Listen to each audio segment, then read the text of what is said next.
নমস্কার বন্ধুরা, আমাদের চ্যানেল সেন্ট্রিক শালায় আপনাদের ওয়েলথ পার্টনার কেন্দ্র সিটির পক্ষ থেকে স্বাগতম। আমার নাম অনুজ এবং আপনারা Neesham series 21 pass for sure video দেখছেন।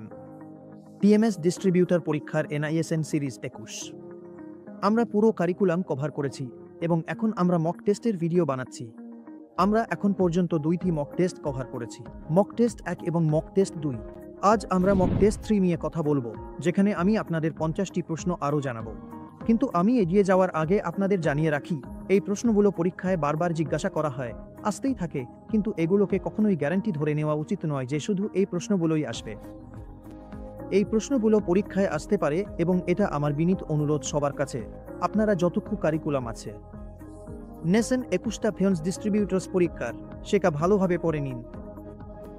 তারপরই কেবল প্রশ্নগুলো করুন এবং তারপর পরীক্ষায় বসুন। এটা মোটেও পরামর্শযোগ্য নয় যে শুধু শুধু প্রশ্ন বা মক টেস্ট পড়ে আপনি যাচ্ছেন বা আপনি ভাবছেন এই প্রশ্নগুলোরই আসবে। এটা একদমই ঠিক নয়। এগুলো কিছু এমন প্রশ্ন যেগুলো মাঝে মাঝে আসে। হতে পারে এই প্রশ্নগুলো পরীক্ষায় নাও আসতে পারে, কিন্তু নেশন 21 এর পুরো কারিকুলামের 12টি চ্যাপ্টারেরই আমরা ভিডিও বানিয়েছি। আপনি প্লেলিস্ট থেকে এগুলো অ্যাক্সেস করতে পারেন, তার লিংক ডিসক্রিপশনে দেওয়া আছে, আপনি সেটা দেখতে পারেন। অবশ্যই পড়ুন, তারপর আপনি এই মক টেস্টের ভিডিও দেখুন। তাহলে শুরু করি নেশন সিরিজ 21 এর মক টেস্ট। প্রশ্ন নম্বর 1, কাউকে নয় হিসেবে যোগ্য হতে হলে তাকে আগের আর্থিক বছরে ভারতের বাইরে ড্যাশ দিনের বেশি থাকতে হবে? 150, 182, 365 অথবা 280? তাই সঠিক উত্তর হলো 182। ট্যাক্সেশন চ্যাপ্টারে স্পষ্টভাবে বলা হয়েছে, যদি কেউ 182 দিন বা তার বেশি সময় ভারতের বাইরে থাকেন তাহলে তাকেই নয় হিসেবে গণ্য করা হবে। প্রশ্ন নম্বর 2, নিম্নলিখিত কোনটি একটি বিনিয়োগের উদ্দেশ্য হিসেবে বিবেচিত হয়? বর্তমান আয়, মূলধন সংরক্ষণ, মূলধন বৃদ্ধি, উপরের সবগুলো? তাই সঠিক উত্তর হলো উপরের সবগুলো। যে কোনো বিনিয়োগকারীর বিনিয়োগের উদ্দেশ্য এই তিনটির মধ্যে যে কোনো একটি হতে পারে। কিছু বিনিয়োগকারী আছেন যাদের বিনিয়োগের উদ্দেশ্য হতে পারে তাদের বিনিয়োগ থেকে কিছু আয় করা। কিছু বিনিয়োগকারী চান মূলধন সংরক্ষণ করতে, সাথে একটু হলেও রিটার্ন আসুক, আর কিছু বিনিয়োগকারী চান মূলধনের মূল্য বৃদ্ধি হোক। তাই উত্তর হলো উপরের সবগুলো। তাই বিনিয়োগকারীর উদ্দেশ্যগুলো চিহ্নিত করা হয় ঝুঁকি, রিটার্ন এবং তরলতার ভিত্তিতে। তারপর বিনিয়োগকারী নিজের উদ্দেশ্য দেখে এবং এই তিনটি সেই ক্যাটাগরিতে পড়ে। প্রশ্ন নম্বর 3, বিনিয়োগ প্রক্রিয়ার প্রথম ধাপ হল ড্যাশের উন্নয়ন, ফাইন্যান্সিয়াল স্টেটমেন্ট, ক্যাশের প্রয়োজনীয়তার বিবৃতি, উদ্দেশ্যের বিবৃতি, বিনিয়োগ নীতির বিবৃতি? তাহলে সঠিক উত্তর হল ইনভেস্টমেন্ট পলিসি স্টেটমেন্ট। যেমন বইতে লেখা আছে, বিনিয়োগ প্রক্রিয়ার প্রথম ধাপ হল ইনভেস্টমেন্ট পলিসি স্টেটমেন্টের উন্নয়ন। যখন পোর্টফোলিও ম্যানেজমেন্ট সার্ভিসেসে কোনো পিএমএস ফান্ড ম্যানেজার শুরু করেন, তখন সবচেয়ে আগে ইনভেস্টমেন্ট পলিসি স্টেটমেন্ট তৈরি হয়, ঠিক তো? আর সেই ইনভেস্টমেন্ট পলিসি স্টেটমেন্টটা কি? এটা এক ধরনের রোডম্যাপ যা ইনভেস্টরের রিস্ক অ্যাপেটাইট নির্ধারণ করে এবং ইনভেস্টমেন্ট অবজেক্টিভ, লক্ষ্য ও ইনভেস্টমেন্ট কনস্ট্রেইন্টগুলো স্পষ্টভাবে নির্ধারণ করে। তাই ইনভেস্টরের রিস্ক অ্যাপেটাইট বলে দেয় ইনভেস্টমেন্ট অবজেক্টিভ কি, স্কিমের ইনভেস্টমেন্ট অবজেক্টিভ কি, স্কিমের লক্ষ্য কি, কোথায় ইনভেস্টমেন্ট হবে, এবং যদি কোনো ইনভেস্টরের ইনভেস্টমেন্টে কোনো কনস্ট্রেইন্ট থাকে সেটাও এই বিষয়টি জানিয়ে দেয়। তাই আইপিএস ইনভেস্টমেন্ট প্রসেসের একটি ধাপ। প্রশ্ন নম্বর 4, ড্যাশ চিহ্নিত করে পিএনএসের শুরু যখন সেবি পোর্টফোলিও ম্যানেজার্স রেগুলেশন জারি করে? তাহলে জানুয়ারি 1999, জানুয়ারি 2001, জানুয়ারি 1993 এবং জানুয়ারি 2002? তাহলে সঠিক উত্তর হলো জানুয়ারি 1993। দেখো, এটা স্পষ্টভাবে বইয়ে বলা আছে যে জানুয়ারি 1993-তে পোর্টফোলিও ম্যানেজমেন্ট সার্ভিসে শুরু হয় সেবি, অর্থাৎ securities and exchange board of ইন্ডিয়ার মাধ্যমে। রেগুলেশন 1993, ঠিক আছে? তাহলে এটা ছিল, জানো, রেগুলেটরের জারি করা কয়েকটি রেগুলেশনের মধ্যে একটি। তাই এটা খুব পুরনো রেগুলেশনের মধ্যে পড়ে পিএমএস, এবং এটা 1993 সালে শুরু হয়েছিল। প্রশ্ন নম্বর 5, নিম্নলিখিতগুলির মধ্যে কোনটি ছাড়া প্রতিটি পোর্টফোলিও ম্যানেজারকে তার দ্বারা পরিচালিত বা প্রশাসিত সিকিউরিটিজের জন্য একটি কাস্টোডিয়ান নিয়োগ করতে হবে? অপশনস অ্যাডভাইজরি সার্ভিসেস, নন ডিসক্রিশনারি সার্ভিসেস, ডিসক্রিশনারি সার্ভিসেস, অথবা উপরের কোনোটিই নয়? তাহলে উত্তর হচ্ছে অ্যাডভাইজরি সার্ভিসেস। ঠিক, তাই অ্যাডভাইজরি সার্ভিসেস ছাড়া। তাহলে ফান্ড ম্যানেজমেন্ট পিএমএসে 3 ধরনের সার্ভিস দিতে পারে: ডিসক্রিশনারি, নন ডিসক্রিশনারি এবং অ্যাডভাইজরি। তাহলে অ্যাডভাইজারি সার্ভিস বাদে বাকি দুইটিতে ডিসক্রিশনারি এবং নন ডিসক্রিশনারি, এটা বাধ্যতামূলক যে ফান্ড ম্যানেজার একজন কাস্টোডিয়ান নিয়োগ করবেন। প্রশ্ন নম্বর 6, নিম্নলিখিত কোন সত্তা পিএমএসে বিনিয়োগ করার যোগ্য নয়? Association of person, partnership firms, proprietary firms নাকি উপরোক্ত কোনোটি নয়? উত্তর হবে উপরোক্ত কোনোটি নয়। ঠিক আছে, তাহলে এর মধ্যে এই সবগুলো সত্তাই বিনিয়োগ করতে পারে। পিএমএসে আমি আপনাকে একটা তালিকা দেখিয়ে দিচ্ছি কোন কোন সত্তা বিনিয়োগ করতে পারে। ব্যক্তি, এনআরআই, হিন্দু অবিভক্ত পরিবার, proprietary firm, association of person, partnership firm এবং লিমিটেড লায়াবিলিটি ফার্ম, ট্রাস্ট এবং ইনকর্পোরেটেড বডি, এরা সবাই। প্রশ্ন নম্বর 7, যদি ভবিষ্যতের পেমেন্ট নিয়ে অনিশ্চয়তা থাকে তাহলে বিনিয়োগকারী নামমাত্র রিটার্নের চেয়ে বেশি রিটার্ন চাইবে। এই অতিরিক্ত উপাদানটিকে বলা হয় dash alpha, risk free rate of return, risk premium, দুটোই আলফা এবং risk free rate of return. ঠিক আছে, তাই সঠিক উত্তর হচ্ছে রিস্ক প্রিমিয়াম। দেখুন, যখন ভবিষ্যতের পেমেন্টে অনিশ্চয়তা থাকে, ঠিক আছে, তাহলে বিনিয়োগকারীরা কি চান যখন আমার ভবিষ্যতের ক্যাশ ফ্লো নির্দিষ্ট নয়, যে ভবিষ্যতে আমার ক্যাশ ফ্লো আসবে, সাধারণত এমনটা ইকুইটি ইনভেস্টমেন্টে হয়, তখন ভবিষ্যতের ক্যাশ ফ্লো নির্দিষ্ট থাকে না। তাহলে একজন বিনিয়োগকারী কি করেন? তিনি যে রিটার্ন চান সেটা নামমাত্র নমিনাল প্রয়োজনীয় রেট অফ রিটার্নের চেয়ে বেশি আশা করেন। তিনি ভাবেন, আমি যতটা নামমাত্র রেট অফ রিটার্ন চলছে তার চেয়ে বেশি উপার্জন করব। তাই এই অতিরিক্ত অংশটাকেই আমরা বলি রিস্ক প্রিমিয়াম। তাই উত্তরটা হলো রিস্ক প্রিমিয়াম। প্রশ্ন নম্বর 8, portfolio performance measure information ratio dash, এটি হিসাব করে গড় পার্থক্য রিটার্ন প্রতি unit variability of differential return. Portfolio performance মূল্যায়ন করে রিটার্নের ভিত্তিতে প্রতি ইউনিট রিস্কে রিটার্ন, পোর্টফোলিও রিস্ককে বেঞ্চমার্ক রিস্কের সাথে সামঞ্জস্য করে এবং পোর্টফোলিও রিটার্নকে সিপিএম এর অধীনে প্রত্যাশিত রিটার্নের সাথে তুলনা করে। তাহলে সঠিক উত্তর হলো এটি গড় পার্থক্য রিটার্ন প্রতি ইউনিট ডিফারেন্সিয়াল রিটার্নের ভ্যারিয়েবিলিটি হিসাব করে। ঠিক, তাহলে দেখুন, যদি কারো এটা নির্ধারণ করতে হয় যে ফান্ড ম্যানেজার যে আলফা তৈরি করেছেন সেটা দক্ষতার কারণে হয়েছে নাকি কেবল কাকতালীয়ভাবে হয়েছে, তাহলে আমরা ইনফরমেশন রেশিও, অ্যাপ্রেইজাল রেশিও বের করি। ঠিক তো, এটা কিভাবে কাজ করে? এটা গড় ডিফারেন্সিয়াল রিটার্নকে ডিফারেন্সিয়াল রিটার্নের ভ্যারিয়েবিলিটির প্রতি ইউনিটে হিসাব করে। প্রশ্ন নম্বর 9, আরবিট্রাজ সুযোগ কোথায় থাকতে পারে? দুইটি ফিউচার দামের মধ্যে, স্পট এবং ফিউচার দামের মধ্যে, ফিউচার এবং অপশন দামের মধ্যে, উপরের সবগুলোর মধ্যে। তাই সঠিক উত্তর হলো উপরের সবগুলো। দেখুন, আরবিট্রাজ সুযোগ এই সব ক্ষেত্রেই থাকতে পারে। দুইটি ফিউচার দামের মধ্যেও থাকতে পারে, স্পট এবং ফিউচার দামের মধ্যেও থাকতে পারে, ফিউচার এবং অপশন দামের মধ্যেও থাকতে পারে। তাই এই কারণেই উত্তর হলো উপরের সবগুলো। প্রশ্ন নম্বর 10, পারফরম্যান্সের যে মেজারটি পোর্টফোলিও রিস্ক প্রিমিয়ামকে পোর্টফোলিও বিটা দ্বারা ভাগ করে সেটিকে বলা হয় Jensen measure, Treynor measure, Sharpe measure না ফার্মা মেজার। এখানে দেখুন, পোর্টফোলিও ঝুঁকি প্রিমিয়াম মানে বিনিয়োগের ঝুঁকি হলো পোর্টফোলিও বিনিয়োগ ঝুঁকিমুক্ত হারের রিটার্নকে পোর্টফোলিও বিটা দিয়ে ভাগ করলে, তাই এটি ট্রেইনার অনুপাতের মধ্যে আসে। তাই এটা ট্রেইনার রেশিওর ফর্মুলা। ঠিক, ট্রেইনার রেশিও দিয়ে আমরা অতিরিক্ত রিটার্নকে সিস্টেমেটিক রিস্কের সাথে মাপি। তাই এই কারণেই এটা হিসেব করা হয় পোর্টফোলিওর অতিরিক্ত রিটার্নকে তার বিটা দিয়ে ভাগ করে। ঠিক, তাই এখানে ট্রেইনার মেজারই সঠিক উত্তর। প্রশ্ন নম্বর 11, ভারতে বসবাসকারী বিনিয়োগকারীদের জন্য নিয়ন্ত্রক সীমাবদ্ধতাগুলি কি কি? তথ্য পাওয়ার সুযোগ যা সাধারণ মানুষের জন্য অনুপলব্ধ। বিদেশি বাজারে বিনিয়োগ, উপরের দুটোই এবং উপরের কোনোটিই নয়। তাহলে এর মধ্যে কোনটি ভারতে বসবাসকারী বিনিয়োগকারীদের জন্য নিয়ন্ত্রক সীমাবদ্ধতা? তাহলে সঠিক উত্তর হলো বিদেশি বাজারে বিনিয়োগ। সাধারণত কি হয়, যারা ব্যক্তিগত বিনিয়োগকারী তাদের খুব বেশি নিয়ন্ত্রক সীমাবদ্ধতা থাকে না, তাদের বেশিরভাগ নিয়ন্ত্রক সীমাবদ্ধ থাকে না। কিন্তু যদি কোনো নিয়ম থাকে তাহলে তাদের তা মেনে চলতে হবে।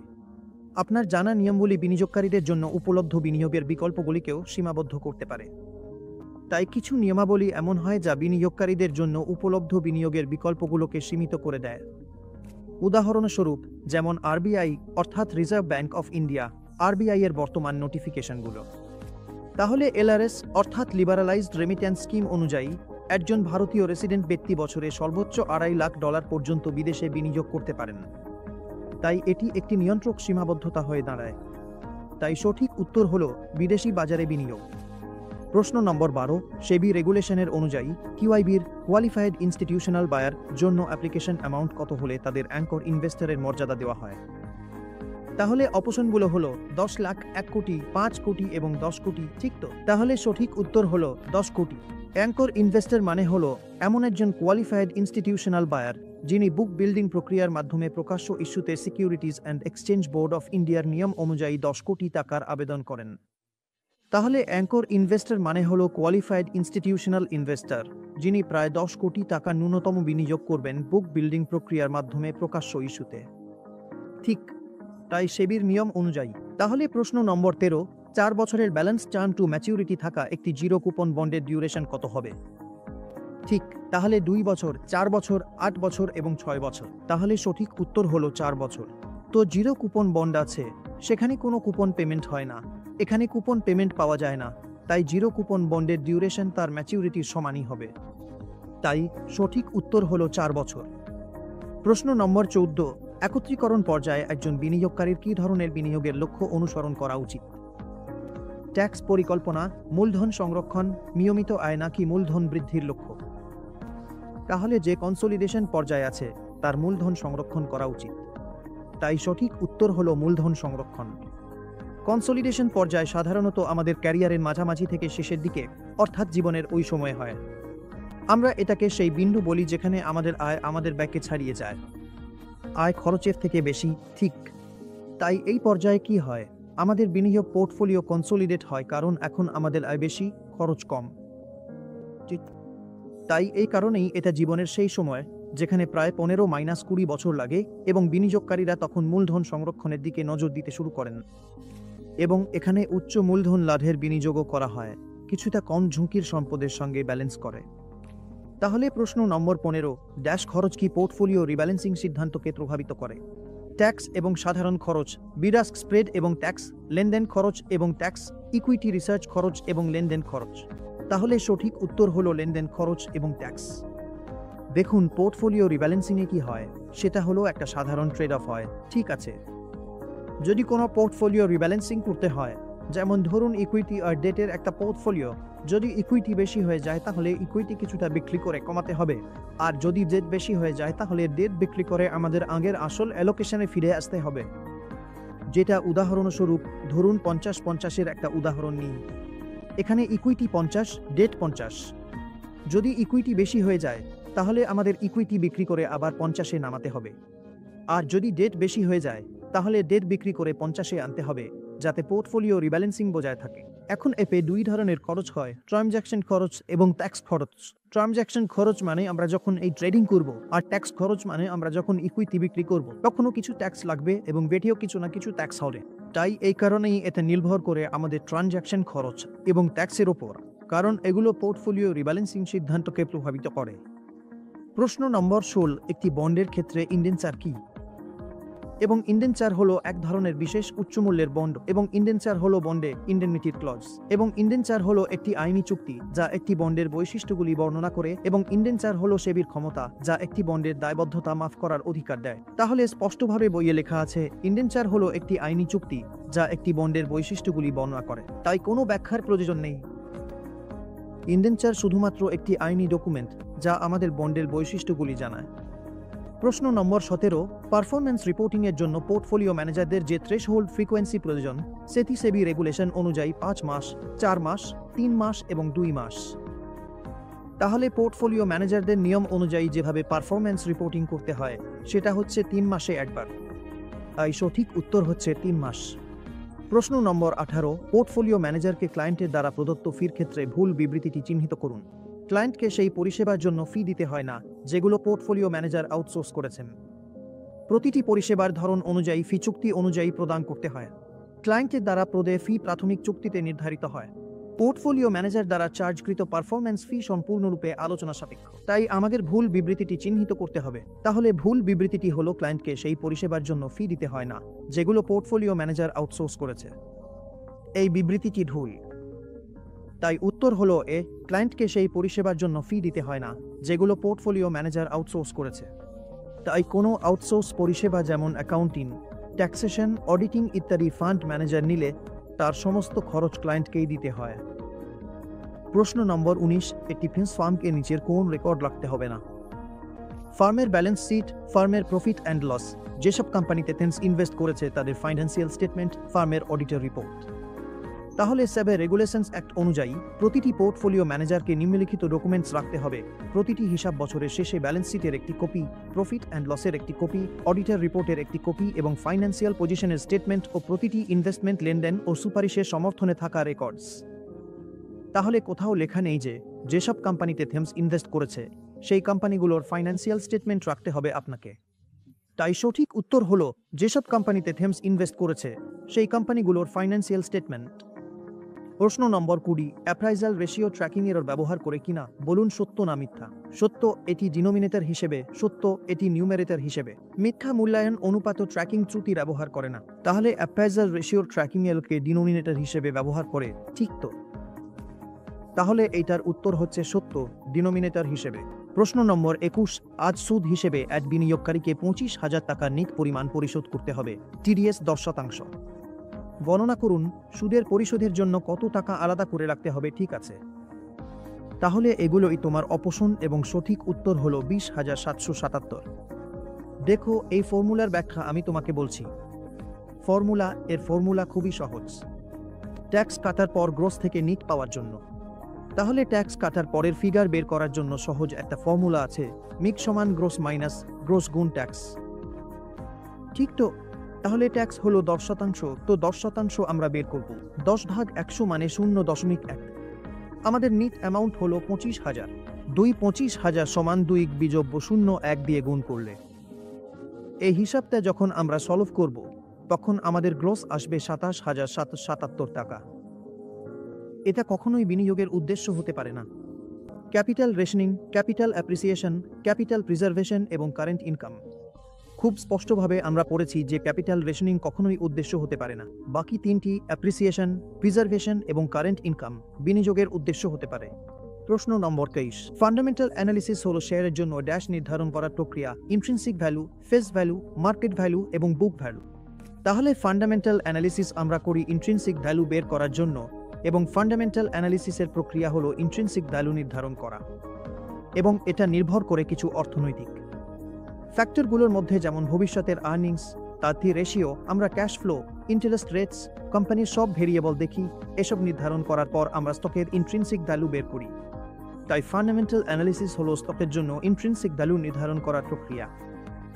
প্রশ্ন নম্বর 24, একটি মিউচুয়াল ফান্ডের ক্যাশ ম্যানেজমেন্ট টিম কি জন্য দায়ী?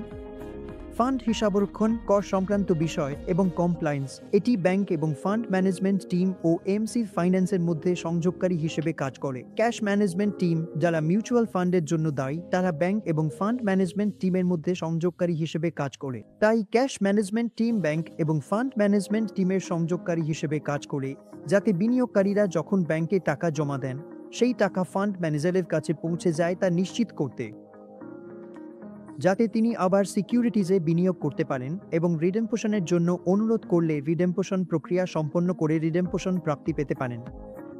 প্রশ্ন নম্বর 25, যখন কোনো বিনিয়োগকারী অর্থের ঘাটতির মুখোমুখি হন তখন তার বা তার তাৎক্ষণিক কার্যকর প্রতিক্রিয়া কি হবে?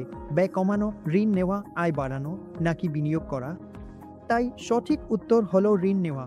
যেমন মানুষ টাকা উপার্জন করে এবং খরচ করে, তাই আমরা যেমন উপার্জন করি সেই অনুযায়ী খরচ করি, কিন্তু যখনই কোনো ঘাটতি দেখা দেয় তখনই সবচেয়ে তাৎক্ষণিক প্রতিক্রিয়া হলো ধার করা। তাই মাঝে মাঝে আমরা ঘাটতি মেটাতে ঋণ নিই।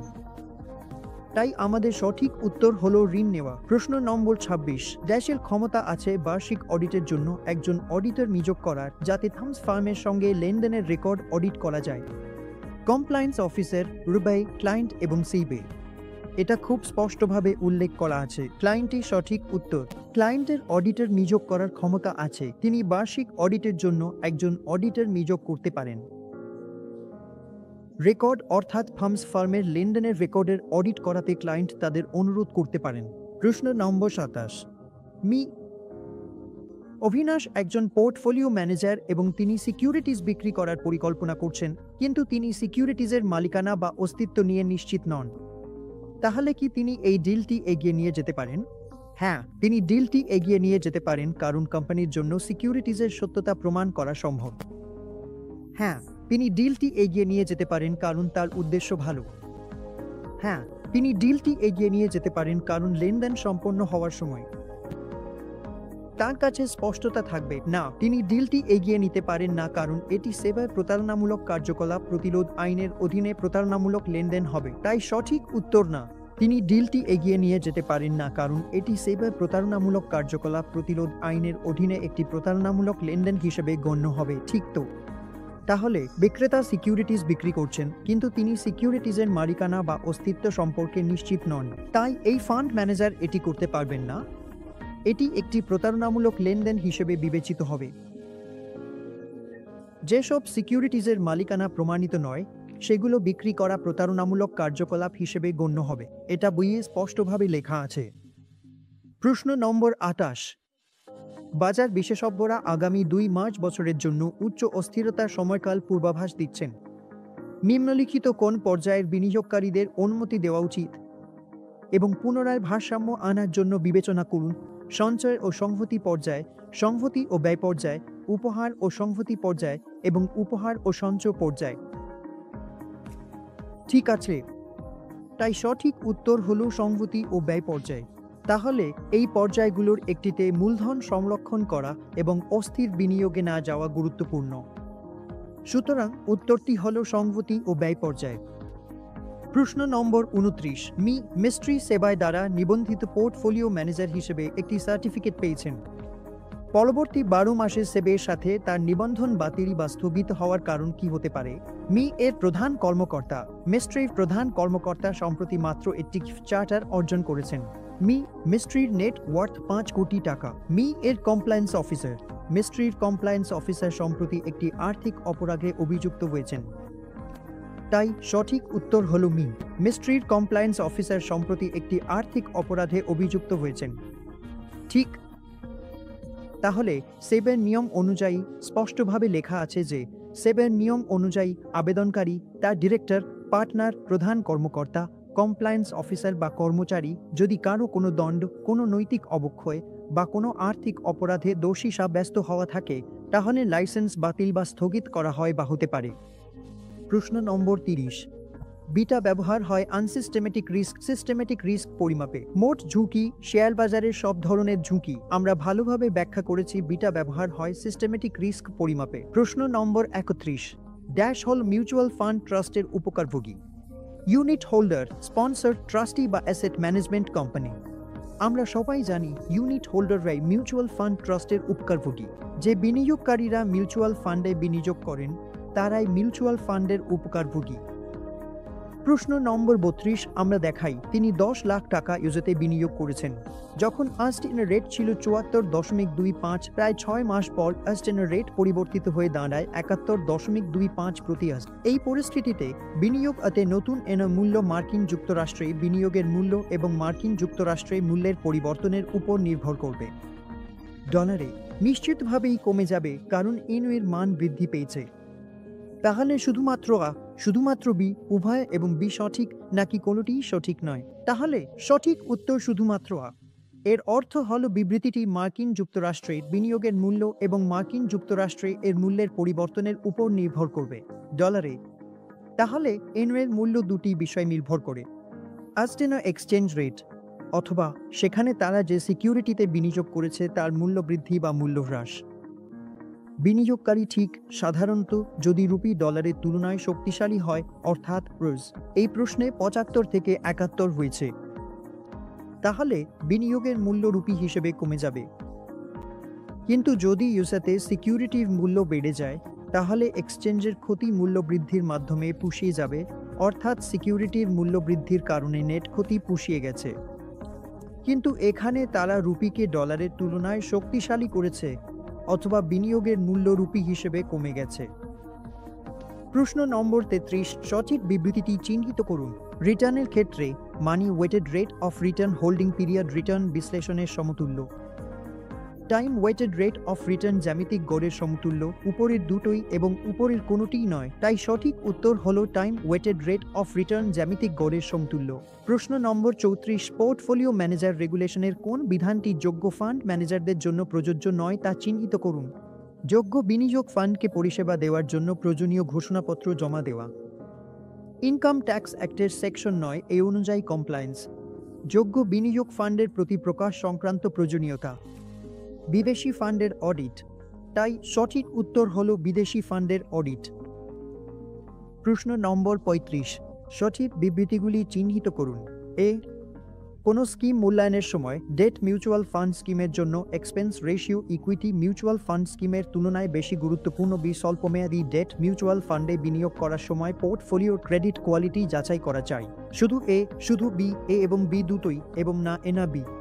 তাহলে দুইটি বিবৃতি সঠিক। উত্তর হলো এ এবং বি দুটোই। যখন আমরা কোনো ডেট মিউচুয়াল ফান্ড স্কিমে বিনিয়োগ করি তখন এক্সপেন্স রেশিওর গুরুত্ব বেড়ে যায়, তখন ইকুইটি মিউচুয়াল ফান্ড স্কিম শেষ হয়। এবং যখন আমরা স্বল্পমেয়াদী ডেট ইনস্ট্রুমেন্টে বিনিয়োগ করি তখন অবশ্যই পোর্টফোলিওর ক্রেডিট কোয়ালিটি দেখতে হয়। তাই সঠিক উত্তর হলো এ এবং বি দুটোই। প্রশ্ন নম্বর 36। একজন পোর্টফোলিও ম্যানেজার মনে করেন যে ইকুইটি মার্কেট অতিমূল্যায়িত এবং শীঘ্রই সংশোধন হতে পারে। তাহলে তিনি কি পদক্ষেপ নেবেন? তার উচিত অপেক্ষা করো এবং দেখো কৌশল অবলম্বন করা। রিব্যালেন্সিং বিনিয়োগকারীর মনস্তত্ত্বের ওপর নির্ভর করে করা উচিত। মার্কেট সংশোধন হওয়া পর্যন্ত ইকুইটিতে আরও বেশি ওজন দিতে হবে। মার্কেট সংশোধনের আগে ইকুইটিতে ওজন কমাতে হবে। তাই সঠিক উত্তর হলো মার্কেট সংশোধনের আগে ইকুইটিতে ওজন কমানো। যদি পোর্টফোলিও ম্যানেজার মনে করেন যে শেয়ার বাজার অতিমূল্যায়িত তাহলে তিনি নিশ্চিতভাবেই মার্কেট সংশোধনের আগে ইকুইটির ওজন কমাতে পারেন। প্রশ্ন নম্বর 37। মিস কবিতা একজন পিএমএস ডিস্ট্রিবিউটর। তার ক্লায়েন্ট পারফরম্যান্স প্রজেকশনের পদ্ধতি সম্পর্কে কিছু ব্যাখ্যা জানতে চেয়েছেন। তিনি কি করবেন? মিস কবিতাকে ক্লায়েন্টের জানাতে হবে বাস্তব জীবনে এই প্রজেকশনগুলো কখনোই সত্যি হয় না এবং এগুলো উপেক্ষা করা যেতে পারে। মিস কবিতার উচিত ব্যাখ্যা করতে তার অক্ষমতা প্রকাশ করা, কারণ এটি একটি জটিল বিষয়।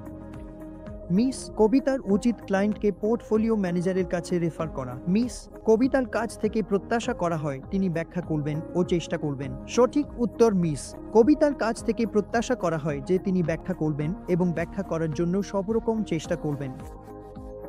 মিস কবিতার উচিত এটি ব্যাখ্যা করা এবং পারফরম্যান্স প্রজেকশনের বিষয়ে সব রকম চেষ্টা করা উচিত। বিনিয়োগ নীতিমালা বিবৃতির ইনভেস্টমেন্ট পলিসি স্টেটমেন্ট ক্ষেত্রে সঠিক বক্তব্যটি চিহ্নিত করুন। ইনভেস্টমেন্ট পলিসি স্টেটমেন্ট একটি নথি যা বিনিয়োগকারীর চাহিদা অনুযায়ী নিয়মিত আপডেট করা প্রয়োজন। আইপিএস ইনভেস্টমেন্ট পলিসি স্টেটমেন্ট একটি প্রস্তাবিত নথি যা পোর্টফোলিও ম্যানেজার বিনিয়োগকারীদের আকৃষ্ট ও গাইড করার জন্য প্রস্তুত করেন। ইনভেস্টমেন্ট পলিসি স্টেটমেন্ট একটি ফাঁকা ফর্ম যা সেবি দ্বারা প্রদান করা হয় এবং বিনিয়োগকারীদের দ্বারা পূরণ করতে হয়। উপরের সবগুলো নয়, বরং সঠিক বক্তব্য হল ইনভেস্টমেন্ট পলিসি স্টেটমেন্ট একটি নথি যা বিনিয়োগকারীর চাহিদা অনুযায়ী নিয়মিত আপডেট করা প্রয়োজন। তাই ইনভেস্টমেন্ট পলিসি স্টেটমেন্ট এপস তৈরি করা একটি গুরুত্বপূর্ণ ধাপ। এটি পোর্টফোলিও ম্যানেজমেন্ট প্রক্রিয়ার প্রথম ধাপ হিসেবে বিবেচিত হয় এবং যেমনটা আমি আগেও বলেছি, এটি আমাদের রোডম্যাপ যা আমাদের বিনিয়োগ প্রক্রিয়া সম্পর্কে জানায়। তাই সমস্ত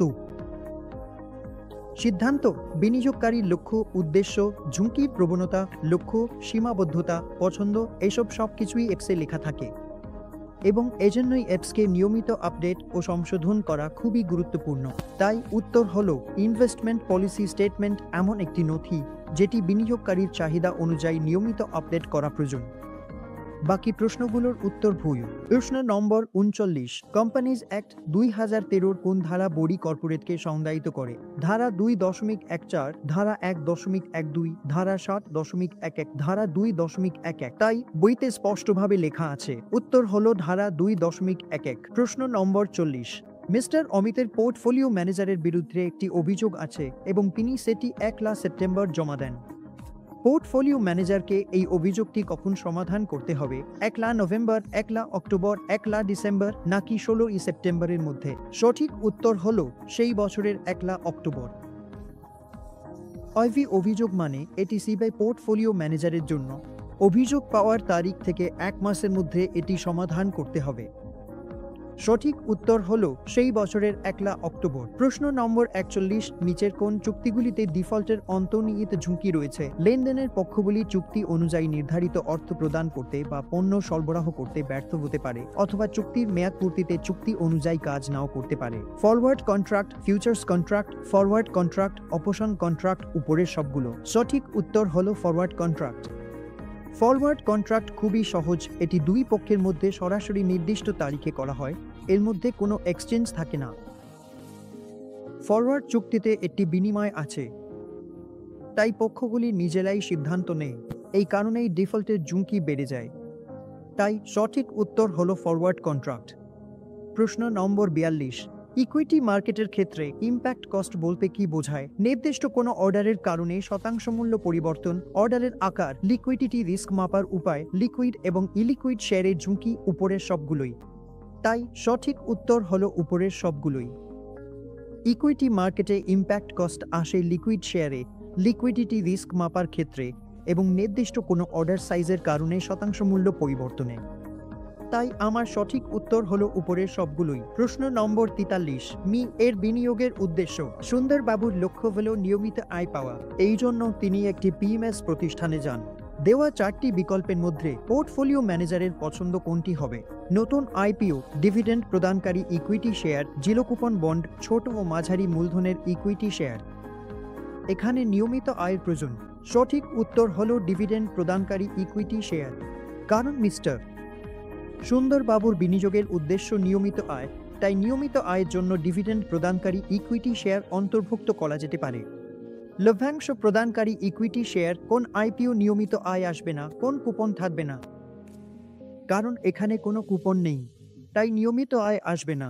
ছোট ও মাঝারি মূলধনের ইকুইটি শেয়ারেও সাধারণত মাঝারি ও ছোট মূলধনের কোম্পানিগুলোতেও ডিভিডেন্ড কমিয়ে দেয়, তাই এই কারণেই ইকুইটি শেয়ারে বিনিয়োগ করা উচিত। প্রশ্ন নম্বর 44, একটি তালিকাভুক্ত নয় এমন কোম্পানি নির্দিষ্ট কিছু ব্যক্তির কাছ থেকে সিকিউরিটিজ সাবস্ক্রিপশনের আমন্ত্রণ জানাচ্ছে। ইস্যুকারী প্রতিষ্ঠানটি না পাবলিক ইস্যুয়ার, নাই রাইট ইস্যুয়ার। এই ধরনের ইস্যুকে private placement, private equity, preferential issuer, convertible debenture issue বলা হয়। সঠিক উত্তর হলো প্রাইভেট প্লেসমেন্ট। প্রশ্ন নম্বর 45, নিম্নলিখিত কোনটি declaration of fit and proper অনুযায়ী একজন ব্যক্তির যোগ্যতা নির্ধারণে সেবি বিবেচনা করে না? চরিত্রে সততা, আর্থিক সক্ষমতা, দণ্ডাদেশ, লাভজনক পদে অধিষ্ঠান। তাই সঠিক উত্তর হলো লাভজনক পদে অধিষ্ঠান। এর মধ্যে কোনটি বিবেচনা করা হয় না? তাই লাভজনক পদে অধিষ্ঠানকে ফিট অ্যান্ড প্রপার ব্যক্তি ঘোষণার ক্ষেত্রে বিবেচনা করা হবে না। বাকি 3টি বিষয় বিবেচনা করা হবে। প্রশ্ন নম্বর 46, সেবির ফি ও চার্জ সংক্রান্ত নিয়ম অনুযায়ী একটি ফার্ম স্কিমের জন্য হাই ওয়াটারমার্ক কি? হাই ওয়াটারমার্ক হলো পোর্টফোলিও অ্যাকাউন্টের সর্বোচ্চ মূল্য যা কখনো পৌঁছেছে। হাই ওয়াটারমার্ক হলো পোর্টফোলিওর সেই থ্রেশহোল্ড ভ্যালু যার উপরে পারফরম্যান্স ভিত্তিক ফি পোর্টফোলিও ম্যানেজার চার্জ করতে পারেন। তাহলে শুধুমাত্র শুধুমাত্র বি, উভয় এবং বি এবং না বি, এই 4টি অপশন আছে। সঠিক উত্তর হলো উভয় এবং বি সঠিক। হাই ওয়াটারমার্ক হল পোর্টফোলিওর সর্বোচ্চ মূল্য যা আগে এসেছে এবং হাই ওয়াটারমার্ক হল থ্রেশহোল্ড ফি বান যাতা হ্যায় মার্কিন যুক্তরাষ্ট্র। পোর্টফোলিও সেই মূল্যের জন্য যার পরে পারফরম্যান্স ভিত্তিক ফি পোর্টফোলিও ম্যানেজার চার্জ করতে পারেন। তাই সঠিক উত্তর হল উভয় এবং বি। প্রশ্ন নম্বর 47, অনিবাসী বিনিয়োগকারীদের ক্ষেকের জন্য অতিরিক্ত কোন ডকুমেন্ট সংগ্রহ করতে হবে তা চিহ্নিত করুন। জন্ম সনদের সত্যায়িত কপি, বিদেশি ঠিকানার সত্যায়িত কপি, পাসপোর্টের সত্যায়িত কপি। শুধুমাত্র ও এবং বি, শুধুমাত্র বি এবং শুধুমাত্র ও এবং সব বি এবং। সঠিক উত্তর হলো শুধুমাত্র বি এবং। এই ক্ষেত্রে জন্ম সনদের সত্যায়িত প্রমাণের দরকার নেই। আপনার বিদেশি ঠিকানার কপি, পাসপোর্টের কপি এবং স্থায়ী ঠিকানার প্রমাণপত্র লাগবে। এই ক্ষেত্রে এই সব কিছুই বাধ্যতামূলক। প্রশ্ন নম্বর 48, প্রাচীন শিল্পকর্ণে বিনিয়োগ কোন ধরনের বিনিয়োগের উদাহরণ? অদৃশ্য বিনিয়োগ, বিকল্প বিনিয়োগ, সিকিউরিটিজ বিনিয়োগের ধরন নাকি বাস্তব বিনিয়োগ? তাই একে বিকল্প বিনিয়োগ বলা হয়। বিকল্প বিনিয়োগ হলো সেই সব বিনিয়োগ যেগুলো সাধারণ বিনিয়োগ নয় এবং সাধারণ বিনিয়োগের শ্রেণীতে পড়ে না, এগুলোকে বিকল্প বিনিয়োগ বলা হয়। তাই প্রাচীন জিনিসপত্র বা শিল্পকলায় বিনিয়োগ বিকল্প বিনিয়োগ নয়। প্রশ্ন নম্বর 49, মিথ্যা বিবৃতি চিহ্নিত করুন। সিকিউরিটিজের লেনদেনকে প্রতারণামূলক বা জালিয়াতিমূলক বলে গণ্য করা হবে যদি এটি হয়, যদি এতে অন্তর্ভুক্ত থাকে সিকিউরিটিজে এমন লেনদেনে প্রবেশ করা যার বাস্তবায়নের ইচ্ছা নেই, অথবা সিকিউরিটিজকে শারীরিক ডিম্যাট ফর্মে বিক্রি বা বন্ধক রাখা, কাউকে সিকিউরিটিজের লেনদেনের জন্য প্ররোচিত করা যাতে কৃত্রিমভাবে সিকিউরিটিজের দাম বাড়ানো বা কমানো যায়, এবং কাউকে শেয়ারের ইস্যুতে সাবস্ক্রাইব করতে উৎসাহিত করা। তাই সঠিক উত্তর হলো সিকিউরিটিজকে শারীরিক বা ডিম্যাট ফর্মে বিক্রি বা বন্ধক রাখা। প্রশ্ন নম্বর 50, ক্ষেত্র নির্দিষ্ট কোম্পানির কারণে ঝুঁকি। নির্দিষ্ট কারণকে কি বলা হয়? Systematic risk, unsystematic risk, speculative risk না টোটাল রিস্ক? তাই সঠিক উত্তর হলো আনসিস্টেমেটিক রিস্ক। কোম্পানি নির্দিষ্ট ঝুঁকির কারণগুলো আনসিস্টেমেটিক রিস্কের মধ্যে পড়ে, যেগুলো ডাইভার্সিফাই করা যায়। তাই সঠিক উত্তর হলো আনসিস্টেমেটিক রিস্ক।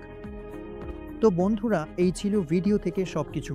ভিডিওটি দেখার জন্য আপনাদের সবাইকে অনেক ধন্যবাদ। যদি ভিডিওটি ভালো লেগে থাকে তাহলে চ্যানেলটি সাবস্ক্রাইব করুন এবং ভিডিওটি শেয়ার করুন।